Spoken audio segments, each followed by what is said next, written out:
এরকম একটা family card দিব, ফ্যামিলি কার্ডের আপনার ফ্যাসিলিটি গুলো সব জানেন, কেমন জানেন তো নাকি? এই বদিরে আপনার তো ছিলেন, তাহলে আজকাল বলতে চাই না।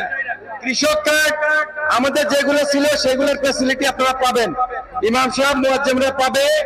তার পাশাপাশি আমরা 1 কোটি লোকের কর্মসংস্থান করতে চাই। জনগণ মানবরচিত মতবাদের বেড়াজালে বারবার পরে ধোঁকা খাচ্ছে। এই জন্য মানুষ পরিবর্তন চায়। কোরআন সুন্নাহর সমাজ ব্যবস্থা যদি আমরা প্রতিষ্ঠিত হয়, তাহলে সমাজ থেকে চিরতরে দুর্নীতি দূর হয়ে যাবে।